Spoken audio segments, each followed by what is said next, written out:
तुम क्या समझे राजा के अभिमत की प्राण प्रतिष्ठा है। राम हमारे भारत है, भारत की प्राण प्रतिष्ठा है।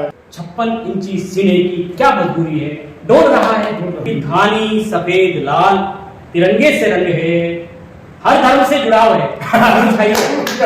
तारीखें इतनी सुनवाई इतनी। जय हिंद दोस्तों, आप सभी का स्वागत है आज के हमारे मेहमान के साथ, जिनकी अद्वितीय शैली लाखों श्रोताओं के दिल पर कब्जा किया हुआ है, श्रीमान महावीर सिंह जी।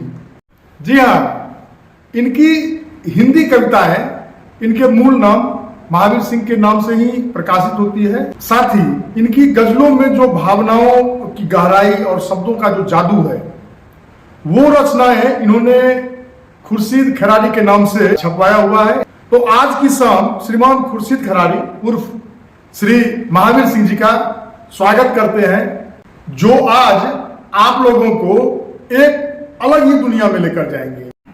सर, हमारे दर्शकों को, कविवाणी के दर्शकों को आपका जो साहित्यिक यात्रा कैसे रहा, साहित्य में कैसे रुचि हुआ और कैसे इसको आपने जिया है, थोड़ा एक संक्षिप्त परिचय। नमस्कार। सबसे पहले तो मैं कविवाणी की परिकल्पना करने वाले आदरणीय रितेश जी को साधुवाद का ज्ञापन करना चाहूँगा। आज के दौर में जहाँ युवा पीढ़ी साहित्य से दूर होती जा रही है, ऐसे समय में यूट्यूब, फेसबुक तथा अन्य माध्यमों से साहित्य का प्रचार प्रसार नितांत आवश्यक है और ये भीड़ा साहित्य प्रेमी उठाए हुए हैं, ये जानकर बड़ा हर्ष हुआ। धन्यवाद सर। बड़ा खुशी हुई कि आप इस चैनल के माध्यम से जोधपुर शहर के मुझसे पूर्व आकाश नौरंगी जी, मनसा नायक जी जैसे कई उद्यमी साहित्यकारों का आपने इंटरव्यू लिया है तथा उनकी रचनाओं को आपने अपने चैनल के माध्यम से श्रोताओं तक, दर्शकों तक पहुँचाया है। आपकी जो साहित्यिक यात्रा है वो किस प्रकार रही? मैं मूलतः राजस्थान के खेराड़ अंचल के छोटे से गांव विक्रम से मेरा जन्म स्थान है। तो वहीं से हम लोग हमारे पुरखों से पीढ़ियों से वहीं पर हैं, विकासपुर में वहीं पर हम लोग रहे हैं। उसके पश्चात पिताजी की राजस्थान की जो अमनगरी है रावलभाटा, उसमें जब नौकरी के सिलसिले में पिताजी को आना पड़ा तो हम लोग भी यहीं पढ़े लिखे रावलभाटा में, अमनगरी में। और रावलभाटा में ही मेरी रुचि साहित्य प्रति जगी, तो मैं हिंदी छंदों पर सीखने लगा, उन्हें समझने लगा, कुछ छोटी छोटी रचनाएँ लिखने लगा। उन दिनों कानूनी वगैरह जो निकलती थी उनमें रचनाएँ छपने लगी, उससे थोड़ा प्रोत्साहन मिला। फिर रेलवे की नौकरी करने का अवसर मिला तो यहाँ जोधपुर आए। जोधपुर का जो साहित्यिक माहौल है उसका मुझे भी लाभ मिला। यहाँ आदरणीय दिनेश चंद्र साहब मुझे जोधपुर की जो परिहार धर्मशाला है वहाँ लेकर गए। वहाँ पर मेरा मदन मोहन परिहार जी, अबीर केटी साहब, दिनेश चंद्र जी, परमजा जी, मुरलीधर वैष्णव जी, कई हमारे राजस्थान और देश के मूर्धन्य साहित्यकारों से मेरा संगत बैठी, वहाँ मिलना उनका, उन सभी की छत्र छाया में उनके आशीर्वाद से, उनकी रचनाओं से सीखते हुए मैं भी अपने अदीब को परिपक्व करता रहा। उर्दू की जो गजल विधा है उसमें जब मेरी रुचि जगी, मुझे प्रारंभिक जानकारी तो ये मिली कि इसका एक मीटर होता है, बहर होता है, तो उससे सीखे बिना इसे कहना थोड़ा कठिन है। मैंने थोड़ा बहरों पे इधर उधर से पुस्तकों से खंगाल के जानकारी ली और उसकी जो मूल विधा की जो मूल आवश्यकताएं वो सब मैंने इकट्ठी करी और अपनी कुछ छुटपुट गद्य कहने लगा। ये इंटरनेट के जमाने से पहले की बात है। जब आज तो इंटरनेट पे सब उपलब्ध है, आज तो मेरे खुद के भी एक गजल की बात करके कॉलम निकलता है, तो उसमें काफ़ी जानकारी दी हुई है। लेकिन उस समय कुछ भी उपलब्ध नहीं था। उस समय हमने मैगजीनों वगैरह से कटिंग वटिंग देख के कहीं से कुछ पढ़ते थे और सीखते थे कि हाँ ये होता है, ये होता है, ऐसे थोड़ा थोड़ा पता लगता था, टुकड़ों में सब चीज़ पता नहीं। तो उन्हीं दिनों टुकड़े चक्रवर्ती साहब है, वो एक मैगजीन पोर्टल निकालते हैं, लफ्ज मैगजीन, तो लफ्ज पोर्टल में वो तही गजल का आयोजन करते हैं। तो मैंने भी अपनी जो रचनाएँ भेजना चालू करी, धीरे धीरे मेरे रचनाएँ हमको वहाँ छपने भी लगी और प्रशिक्षित भी हुई, तो मेरे मिलता है। अब मैंने अपने तकल्लुस को एक शेप देना, एक आकार देना जरूरी था कि गजल का जो अंतिम शेर होता है उसमें तकल्लुस होता है तो गजल के सुंदर को बढ़ाता है। तो मैंने खुर्शीद खरारी करके तकल्लुस रखा और अपनी यात्रा प्रारंभ कर दी। खुर्शीद खरारी में संदर्भ ये है कि खेराड़ी जो है हमारा राजस्थान का एक खेराड़ अंचल है, जहाँ खेर वृक्षों की बहुलता है। भीलवाड़ा जिले के जहाजपुर बूंदी इलाके को खेराड़ इलाका कहते हैं, मेवाड़ का एक पार्ट है। तो वो एक बोली भी है उसकी, खेराड़ी बोली, राजस्थान की एक बोली है। तो खेराड़ी अपने इलाके का, जैसे अदम गोलवी साहब, अफसर जयपुरी साहब अपना अपना क्षेत्र का प्रभाव रखते हैं। तो मैंने भी अपना खिलाड़ी को अपना खिलाड़ी करके रखा और साथ में खुर्शीद सब जो पहले मैं छंदों में रचनाएं महावीर सिंह दिवाकर के नाम से लिखा करता था, तो दिवाकर का ही उर्दू अनुवाद। अच्छा, दिवाकर का ही मतलब खुर्शीद या तो सूर्य, बिल्कुल खुर्शीद करके और खुर्शीद खिलाड़ी करके एक प्रयोग के तौर पर मैंने खुर्शीद खिलाड़ी से अपना गजलों का सफर प्रारंभ किया, जो धीरे धीरे गुफ्तगू, इलाहाबाद, अदबी दिल्ली, सरमाया हिंद और देश की जितनी भी हिंदी और उर्दू की पत्रिकाएं प्रकाशित होती है उनमें मेरी गज़लें धीरे धीरे शाया होने लगी। लव पोर्टल पे भी मेरी गज़लें सही जाने लगी। तो मैंने फिर खुर्शीद खिलाड़ी साहित्यकार को अपने अदीब के एक नए शेप में चलो से चलाना चालू करा। इसी नाम के साथ मेरी पहला गज़ल संग्रह पर्याप्त तुम्हारी यादों की प्रकाशित हुआ, जो काफ़ी प्रशिक्षित हुआ। उसके बाद मेरा जो हौसला बढ़ा, खुर्शीद खिलाड़ी के नाम से एक दो अपनी किताबें और निकाली। तो इसी नाम को जब मान्यता मिली, तो इसी नाम से जब गज़लें शाया होने लगी, तो धीरे धीरे लोगों को परिचय बढ़ा। खुर्शीद खिलाड़ी नाम से एक पहचान बनने लगी। तो गुफ्तगू इलाहाबाद जो एक संस्था है, उसने स्वर्गीय राहत इंदौरी साहब के नाम से अवार्ड जो है वो घोषित किया था। तो वो अवार्ड मुझे मिला खुर्शीद खिलाड़ी को। तो ये मेरे लिए और हमारे जोधपुर के अधिकों के लिए भी बिल्कुल सर। उसके बाद 21वीं सदी के जो गजलकार है उनका एक संकलन है, उसमें मुझे भी इस संकलन में लिया गया। गिरिजाशरण अग्रवाल जी जो हिंदी साहित्य निकेतन के हैं, उन्होंने हिंदी में जो गजल कहे हैं अच्छे देश भर के हिंदी गजलकारों का उन्होंने एक प्रतिनिधि संकलन की एक श्रृंखला प्रारंभ करी।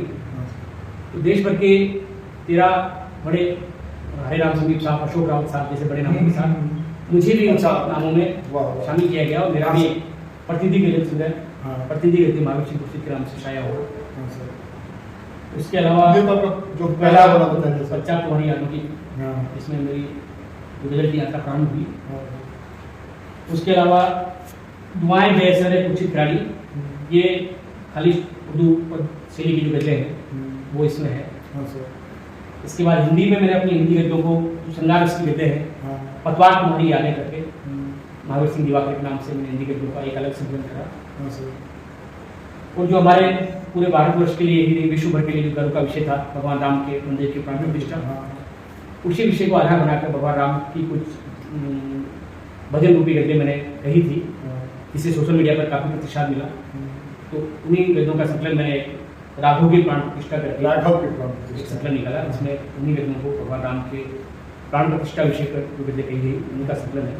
तो इस तरह काफ़ी किताबें प्रकाशित हुई है और कविवाणी के दर्शकों के लिए मैं अपनी इन्हीं विविध विषय की विविध रसों की गजलों को आपके सम्मुख प्रस्तुत करूँगा। सर एक छोटा सा मतलब हमारे दर्शक जो नए हैं, एक्चुअल में गजल का जो एक मानसिक बना हुआ है, तो गजल मतलब इश्क प्यार मोहब्बत, तो हमारे दर्शक जो आम दर्शक हैं उनको थोड़ा आपको एक बार थोड़ा स्पष्ट कर दें, तो गजल के बारे में आपका मतलब कैसा राय है और कैसा है, तो किस तरह से देखना चाहिए। जी हाँ, गजल का जो एक आम छवि है वो यही है कि गजल का मतलब टूटे हुए दिल की सदा या इश्क मोहब्बत शायरी उसमें की प्रशंसा, ये गजल के मूल विषय रहे भी है शुरू से। और अमीर खुसरो के समय से गजल में कुछ दूसरे विषय भी आए, लेकिन मूल विषय यही है। बाद में मध्यकाल में तो इस विषय को काफ़ी बढ़ाया गया जितने गजलकार हुए, और धीरे धीरे गजलें जो है अमूमन जब लखनऊ वगैरह में नवाबी कल्चर आया तो कोठों का हिस्सा बनकर रह गई गजल। तो उमराव जान अदा की जो गजल आपने देखी होगी, अमूमन गजलों का मतलब ये हुआ कि इश्क मोहब्बत शेर व शायरी उसमें की प्रशंसा यही रहा। लेकिन हिंदी में बड़ा क्रांतिकारी परिवर्तन आया जब खुर्शीद कुमार जी अपना संकलन साये में धूप लेकर आए। उस साये में धूप संकलन के माध्यम से उन्होंने हिंदी गजल चालू कर दी। गजल को जो हिंदुस्तान की आम आदमी की जो समस्याएं हैं, उसकी जो गुफ्तगू है आम आदमी की, उस तक पहुँचाया। और इस यात्रा के बाद हिंदी गजल ने कोठे के जिले उतर कर आम आदमी की गलियाँ, उसकी पीड़ा, उसके हृदय की जो भाव है, उन सबको कहना प्रारंभ करा। मैंने जब गजल में प्रयोग प्रारंभ करा तो मैंने गजल को इन विषयों के अलावा भी जो गजल के अछूते विषय रहे, भक्ति, वीर रस, हास्य, अलग अलग रसों में मैंने गजल को अपनी जो निर्धारित बंदिशें हैं, जो बहरें हैं, मीटर, अधिक, काफी, उनका पालन करते हुए और इन्हीं सब विषयों को उनके मूल स्वरूप में रखा है। तो आप जब मेरी कुछ रचनाएं सुनेंगे सभी विषयों की, तो आप समझेंगे कि इसमें जो आम हिंदुस्तानी भाषा है वो परिलक्षित हो रही है। अधिक समय न लेते हुए मैं अपनी रचनाओं से प्रारंभ करता हूँ। जो पहली गजल है वो प्रतिनिधि गजल है, जो कुमार सिंह कुचित खिलाड़ी की है, वो सगलन से है। गजल दोहे की तरह दो मिसरों, दो पंक्तियों की जो शेर होते हैं उनका संकलन होता है। वो शेर एक विषय के भी हो सकते हैं, विविध विषय के भी हो सकते हैं। एक मिसरे में एक काफिया आता है जिसे हम तुक कहते हैं, जैसे राजा के साथ बाजा। काफिये के बाद एक रदीफ होती है, वो रदीफ क्या पूरे पंक्ति के अर्थ को एक नया विशिष्ट प्रभाव देती है, मिसरे को एक लय से प्रदान करती है और उसके अर्थ को और अधिक पुष्ट करती है। तो आप मेरी गजलों में जो रदीफ है, उन रदीफ को आप पकड़ेंगे तो आपको गजल का जो रस है बड़ा आएगा। कि एक गजल देखेगा कि सह न सकूंगा मैं कजराई इतनी सी, इसमें जो रदीफ है इतनी सी, और इसकी जो काफी कजराई लड़ाई, उसके बाद जब इतनी सी का प्रभाव आएगा वो आप देखिएगा तो आपको आनंद आएगा। स्वागत है सर। इस कजराई एक शब्द आता है, कजराई का अर्थ होता है कालिक, दाग, मेलापन। तो हम लोगों का जो भी देश की सेवा में या साहित्य की सेवा में जुटे हुए हैं, उनका मकसद यही है कि हम समाज में से कजराई को हटाएं और उजलेपन को समाज में फैलाएं। तो ये गजल इसी उद्देश्य की पूर्ति करती हुई है। ये शेर देखेंगे, सह न सकूंगा मैं कजराई इतनी सी, सह न सकूंगा मैं कजराई इतनी सी, और इस दुनिया से मेरी लड़ाई इतनी सी। इतनी सी को आप पकड़ के चलिएगा कि सह न सकूंगा मैं कजराई इतनी सी, इस दुनिया से मेरी लड़ाई इतनी सी।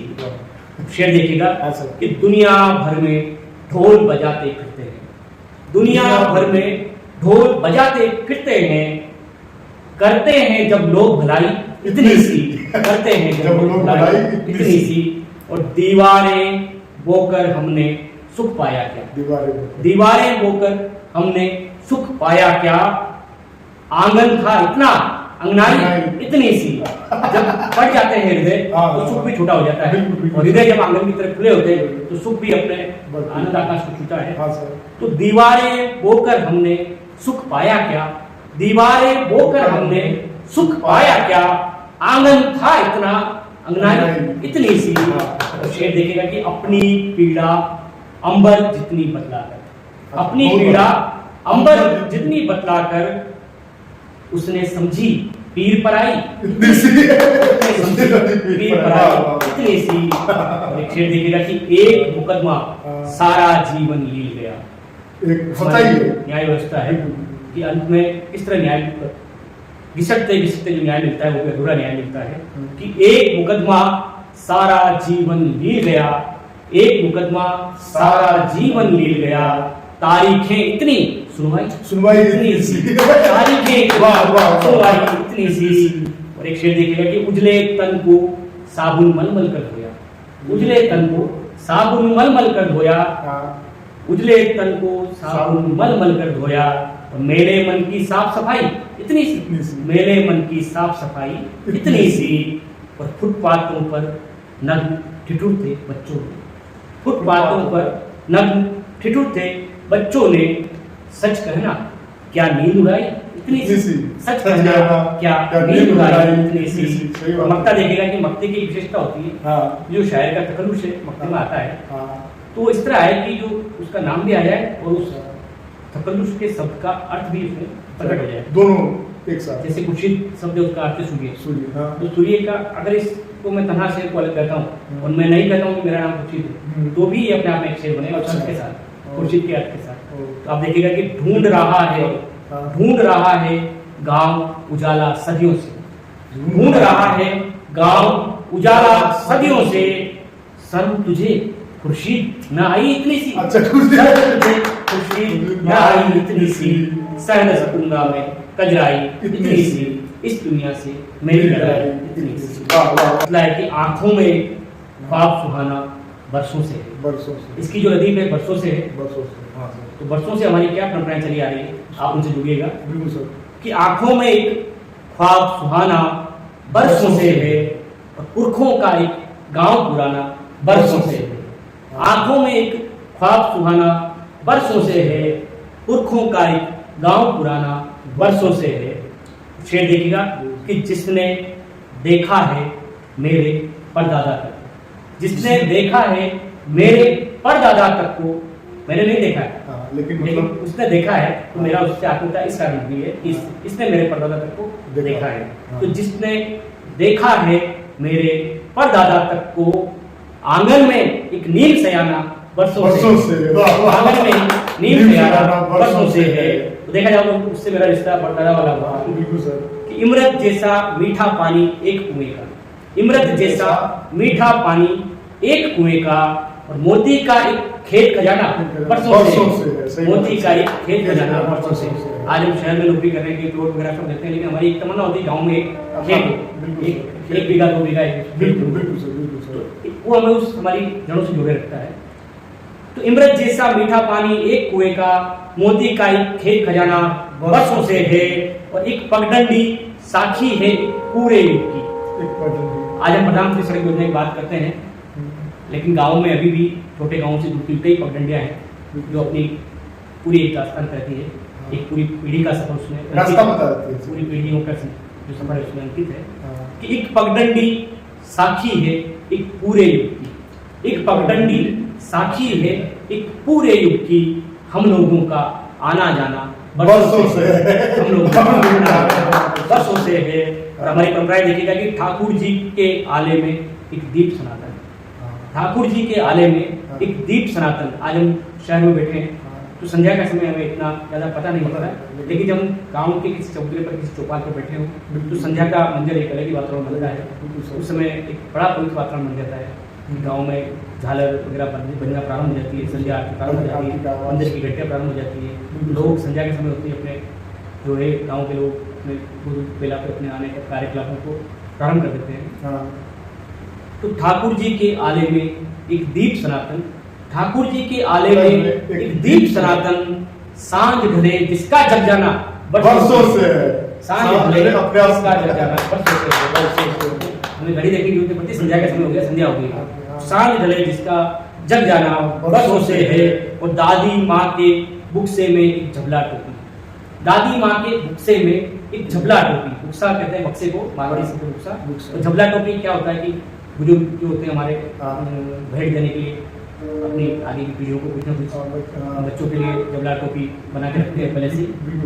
तो हमारे यहाँ अच्छा उनको आश होती है कि मैं उनसे दूंगी, दादी माँ है और मेरे बेटा है और पोते तक वो जीवित रहेंगे, क्योंकि हमारी जो परंपराएं हैं हमें जीवन सदम की सीख देती है कि हमें सोता तक जीवित रहना है इन्हीं परंपराओं के साथ। तो दादी माँ के बुक्से में एक झबला टोपी, दादी माँ के बुक्से में एक झबला टोपी, मेरे बेटे का नजराना बरसों से, मेरे बेटे का नजराना बरसों से है, और पीढ़ी दर पीढ़ी यादों का एक कनागत, पीढ़ी दर पीढ़ी यादों का एक कनागत, कनागत जो हम श्राद्ध पक्ष में इसे अंकित करते हैं। तो पीढ़ी दर पीढ़ी यादों का एक कनागत, खपरेलों पर कौवा खाना बरसों से है। कौवे को आने को हम अपने पूर्वजों के उससे जोड़ते हैं, हमारी उनके प्रति श्रद्धा है, उनके प्रति उनकी स्मृतियों को जीवित रखने की एक चेष्टा है कि पीढ़ी दर पीढ़ी यादों का एक कनागत, खपरेलों पर कौवा खाना बरसों से है, और जंग लगी एक चुप्पी है जिसके होठों पर, जंग लगी एक चुप्पी है जिसके होठों पर, जर्जर घर में एक तहखाना बरसों से है, जर्जर घर में एक तहखाना बरसों से है। और हमारी परंपराएं देखिएगा कि तुलसी चोरा, हर आंगन में तुलसी का एक चोरा होता है, पौधा होता है, क्यारी होती है। तुलसी चोरा, पीपल पूजा, जल चरणामृत, तुलसी चोरा, पीपल पूजा, जल चरणामृत, कह लो तुम चाहे बचकाना बरसों से, कह लो तुम। आज हम विज्ञान के जो कह सकते हैं कि बचकाना हमारी परंपराएं बरसों से है, उसके पीछे कोई ना कोई विज्ञान अवश्य है। तो तुलसी चोरा, पीपल पूजा, जल चरणामृत, कह लो तुम चाहे बचकाना बरसों से है। और एक मंजर देखिएगा कि ठाकुर द्वारे की चौकी पर खोल जटाई, जो गांव के बाहर मंदिर है, उस मंदिर का एक चबूतरा है, उसकी चौकी पर अपनी जटाएं खोल के खड़ा है कि ठाकुर द्वारे की चौकी पर खोल जटाएं, ठाकुर द्वारे की चौकी पर खोल जटाएं, तपधारी एक बरगद दाना बरसों से, तपधारी बरगद दाना, तपधारी बरगद दाना बरसों से है। और एक शेर दिखेगा कि पनघट पर जमघट घूंघट ओढ़े चांदों का, पनघट पर जमघट घूंघट ओढ़े चांदों का। अब तो पनघट रही नहीं गाँव में, हर घर नल वाली योजना है कि पनघट पर जमघट घूंघट ओढ़े चांदों का, खुसरो का एक लोक तराना बरसों से है, खुचरों का एक रूप तराना बरसों से है, आंखों में एक ख्वाब सुहाना बरसों से है, पुरखों का एक गाँव पुराना बरसों से। हास्य रस की तरफ ले जाते हुए गजल में छोटे छोटे जो हमारे हास्य हैं वो किस तरह किए जा सकते हैं, कि आप देखिएगा एक गजल, इसमें भी आप जो गजल का रदीफ है, गजल की रदीफ है, उससे जुड़िएगा तो आपको आनंद आएगा और आपके दर्शकों को भी आनंद आएगा। अभी गर्मी बहुत है, तो जोधपुर में गर्मी का जो इलाज है पूरे विश्व में तरबूज, तो इन तरबूज जैसे विषय को गजल में ढालना, तो आप देखिएगा कि कितना मैं सफल हो पाया हूँ, ये कामयाबी कहाँ तक स्वागत है आगे। गर्मी का एक बचाव है, गर्मी का एक बचाव है, तरबूज खाइए। गर्मी का एक बचाव है, तरबूज खाइए, अपना यही सुझाव है, तरबूज खाइए। अच्छा, तरबूज खाइए। गर्मी का एक बचाव है, तरबूज खाइए, अपना यही सुझाव है, तरबूज खाइए। और शेर देखिएगा कि महंगी हो कोई जिन्स है सस्ती ही जान से, महंगी हो कोई जिन्स है सस्ती ही जान से, बेकार मूल भाव है, तरबूज खाइए। कोई चीज कितनी भी महंगी हो अपनी जान से बचती है, भूख के प्रकोप से तरबूज हो, तो महंगी हो कोई जिन्स है सस्ती ही जान से, बेकार मूल भाव है, तरबूज खाइए। और शिमला कोई गया है, मसूरी कोई गया। शिमला, अब रेलवे वालों को तो क्या है, शिमला मसूरी जाने की छुट्टियां चाहिए, मिल नहीं पाती है, तो हम अपने दिल को कैसे सांत्वना दिलासा दे रहे हैं कि शिमला कोई गया है, मसूरी कोई गया, शिमला कोई गया है, मसूरी कोई गया, घर में ही घर पड़ाव है, तरबूज खाइए। शिमला मसूरी है, घर में ही घर पड़ाव है, तरबूज खाइए। और पारे का तापमान 46 पार है, पारे का तापमान 46 पार है, ये हमारे यही होता है, फलोदी में ही होता है कि पारे का तापमान 46 पार है, सूरज का तेज ताव है, तरबूज खाइए। सूरज का तेज ताव है, तरबूज खाइए। और धरती पे आसमान से बरसी है आग ही, धरती पे आसमान से बरसी है आग ही, दिन भी जला अलाव है, दिन भी जला अलाव है, तरबूज खाइए। और ठंडा रखो दिमाग की लू का प्रकोप है, एक तो लू है, ऊपर से आपके दिमाग में भी गर्मी है, गर्मी से और बढ़ता है, तो ठंडा रखो दिमाग की लू का प्रकोप है, ठंडा रखो दिमाग की लू का प्रकोप है।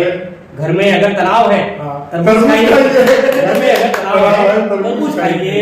और एक सामाजिक सद्भाव की बात कहता हुआ शेर कि धानी सफेद लाल तिरंगे से रंगे, तरबूज ऊपर से आप देखिए हरा है, बिल्कुल उसका जब बिका है सफेद है, वो जो अंदर जाएगा तो लाल है, तिरंगा, हमारा तिरंगा जो होता है कि धानी सफेद लाल तिरंगे से रंग है, हर धर्म से जुड़ाव है, तरबूज खाइए, तरबूज खाइए। और मक्ता देखेगा कि चाकू का वार खाके फिर तरबूज हंस दिया, चाकू का वार खाके फिर तरबूज हंस दिया, खुर्शीद सा स्वभाव है, खुर्शीद सा स्वभाव है, तरबूज खाइए। गर्मी का एक बचाव है, तरबूज खाइए, अपना यही सुझाव है, तरबूज खाइए।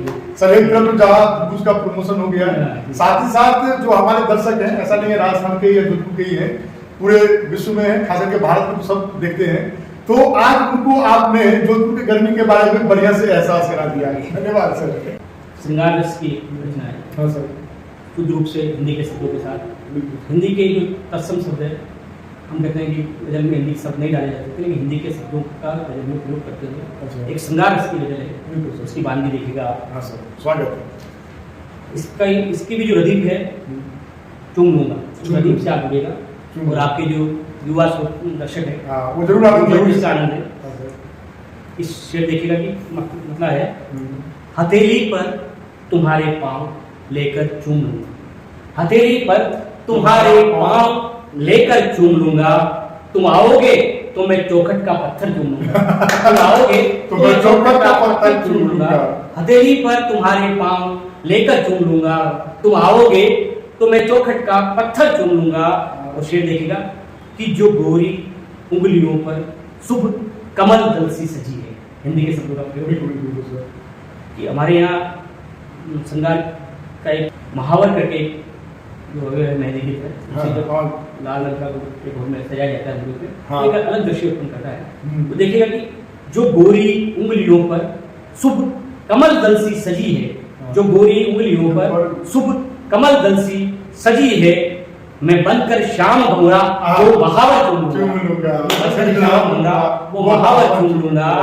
और अगर तुम तक पहुंचती हो मिलाती हो जो तुमसे, अगर तुम तक पहुंचती हो मिलाती हो जो तुमसे, मैं अपनी राह के सब कांटे कंकर चूम लूंगा, मैं अपनी राह के सब कांटे कंकर चूम लूंगा, हथेली पर तुम्हारे पांव लेकर चूम लूंगा, तुम आओगे तो मैं चौखट का पत्थर चूम लूंगा। और फिर देखेंगे मोहब्बत में कभी मीरा कभी सुकरात बन गया। मीरा को भी विष पीना पड़ा था, सुकरात को भी जहर का पीना पड़ा था। कि मोहब्बत में कभी मीरा कभी सुकरात बनकर, मोहब्बत में कभी मीरा कभी सुकरात बनकर, मैं प्याला जहर का भी मुस्कुरा कर चूम लूंगा, मैं प्याला जहर का भी मुस्कुरा कर चूम लूंगा। और तेरे दर्शन हुए खुर्शीद को जिस दिन कसम से, तेरे दर्शन हुए खुर्शीद को जिस दिन कसम से, निगाहों से सवेरे का वो मंजर चूम लूंगा, निगाहों से सवेरे का वो मंजर चूम लूंगा। तेरे दर्शन हुए खुर्शीद को जिस दिन कसम से, निगाहों से सवेरे का वो मंजर चूम लूंगा, हथेली पर तुम्हारे पांव लेकर चूम लूंगा, तुम आओगे तो मैं चौखट का पत्थर चूम लूंगा।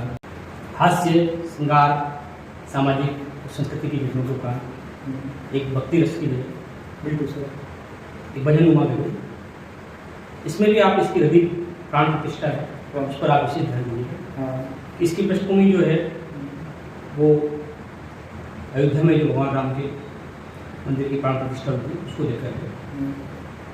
कभी बातें चली थी कि किसी राजनीतिक दल का ये स्वप्न है या उनका लक्ष्य था इसलिए उन्होंने ऐसा किया, या ये प्राण प्रतिष्ठा किसी शासक या किसी प्रधानमंत्री की इच्छा के अनुरूप हुई है, ऐसा नहीं है। ये करोड़ों भारतीय जनमानस की इच्छा के अनुरूप हुई है, जिसमें सभी जाति धर्म समुदाय के लोग सभी। तो ये प्राण प्रतिष्ठा जो है केवल राम मंदिर की प्राण प्रतिष्ठा नहीं है, पूरे भारत के गौरव की प्राण प्रतिष्ठा है। तो आप देखिएगा कि इस प्राण प्रतिष्ठा को किस संदर्भ में लिया जाना चाहिए कि तुम क्या समझे राजा के अभिमत की प्राण प्रतिष्ठा है, कि राजा ने कहा होनी चाहिए तो होगी, कि तुम क्या समझे राजा के अभिमत की प्राण प्रतिष्ठा है, राम हमारे भारत है, भारत की प्राण प्रतिष्ठा है। तुम क्या समझे राजा के अभिमत की प्राण प्रतिष्ठा है, राम हमारे भारत है, भारत की प्राण प्रतिष्ठा है। सागर पदरज पूजे, सागर पदरज पूजे, गंगा करती पावन जिस भू को, सागर पदरज पूजे, गंगा करती पावन जिस भू को, उसके आंगन और हिमालय छत की प्राण प्रतिष्ठा है, उसके आंगन और हिमालय छत की प्राण प्रतिष्ठा है। और इतिहास की तरफ लेकर जाता हूं कि जौहर की ज्वाला ही भगवा बनकर लहराई है। फिर ये जो ऋतु ज्यादा है वो वही हमारी शत्रुओं जो जौहर के आगे कूद पड़ी थी, उन्हीं का बलिदान भगवा लहर बनकर लहराया है सब तरफ, कि जौहर की ज्वाला ही भगवा बनकर लहराई है। फिर जौहर की ज्वाला ही भगवा बनकर लहराई है। फिर सतियों के सत पद्मनियों के पट की प्राण प्रतिष्ठा है, सतियों के सत पद्मनियों के पट की प्राण प्रतिष्ठा है। और धर्म नहीं छोड़ा स्वीकारा दीवारों में चुन जाना, धर्म नहीं छोड़ा स्वीकारा दीवारों में चुन जाना, उन सिख साहिबजादों की हिम्मत की प्राण प्रतिष्ठा है, उन सिख साहिबजादों की हिम्मत की प्राण प्रतिष्ठा है। और जिनकी पाग झुकी न कभी मुगली दरबारों में जाकर, पाग ले गयो अन्नामी, यानी जिस बिना झुकी हुई पाग मुगली दरबारों में, जो नवरोजे में नहीं गया, जो हमारे दूसरा आरंभी कवि उन्होंने महाराणा प्रताप ने कहा था कि जो कभी अपनी पकड़ी को मुगली दरबारों में लेकर नहीं गए, नहीं झुकाया, जो कभी नवरोजे में नहीं गए, जिन्होंने बादशाह अकबर को छज्जे से झुककर बैठे हुए देखकर सलाम नहीं किया, और जो बादशाह के अधीन होते थे उनके घोड़ों पर दाग लगाए जाते थे, तो उन्होंने अपने घोड़ों पर भी कभी बादशाही दाग नहीं लगवाए।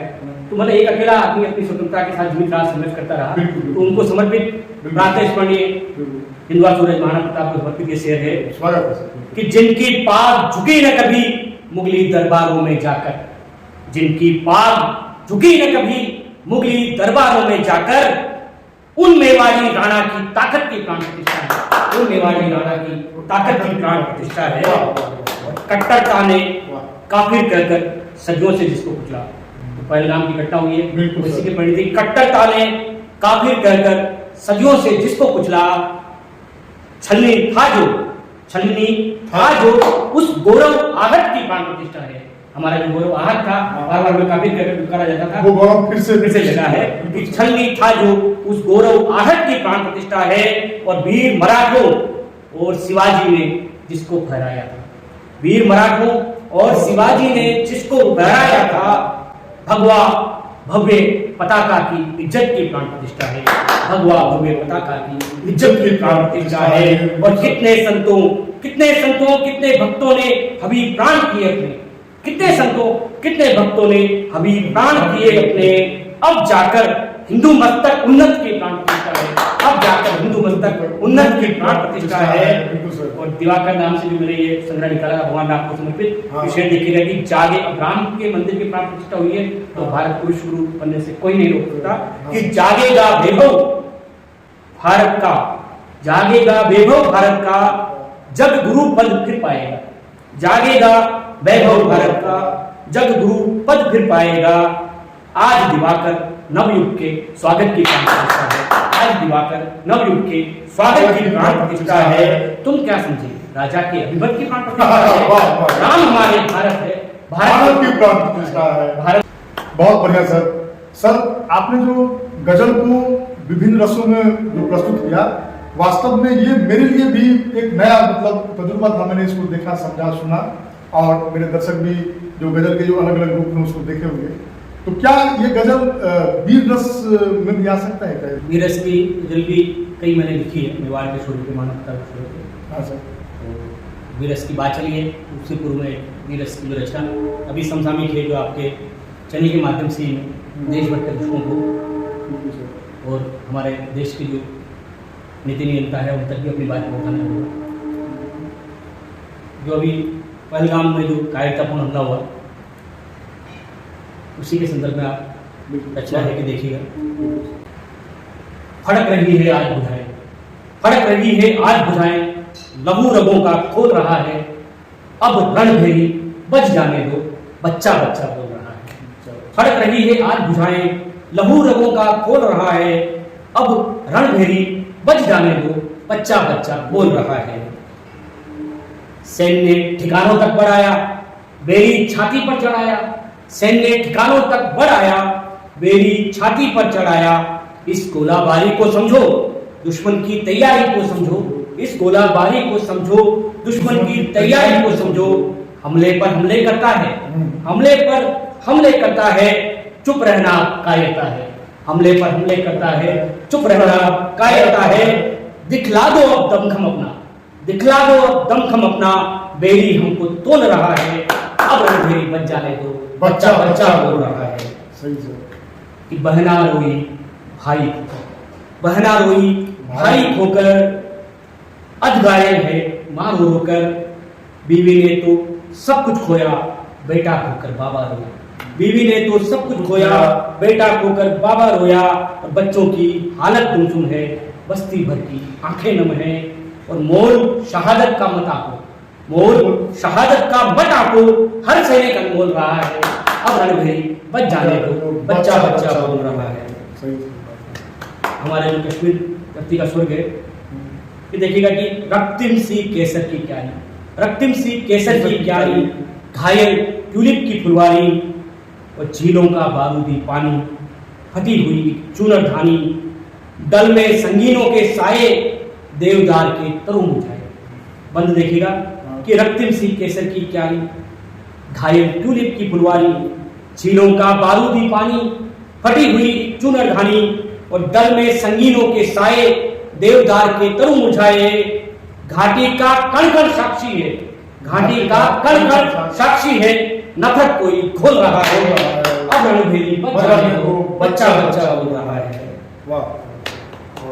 अंतिम बंद देखिएगा कि सीमाओं पर शेर गंवाकर, सीमाओं पर शेर गंवाकर, चुप रह जाना पीठ घुमाकर। सीमाओं पर शेर गंवाकर, चुप रह जाना पीठ घुमाकर। शांति नहीं कायरता है, ऐसे तो पौरुष मरता है। शांति नहीं कायरता है, ऐसे तो पौरुष मरता है। वो 2 काटे तो 10 काटो, वो 2 काटे तो 10 काटो, जड़ से आतंकी नस काटो, वो 2 काटे तो 10 काटो, जड़ से आतंक की नस काटो, 56 इंची सीने की क्या मजबूरी है, डोल रहा है अब रणभेरी बच जाने दो, बच्चा बच्चा बोल रहा है, खोल रहा है अब रणभेरी बच जाने दो, बच्चा बच्चा बोल रहा है। बहुत बढ़िया सर, बहुत लाजवाब प्रस्तुति।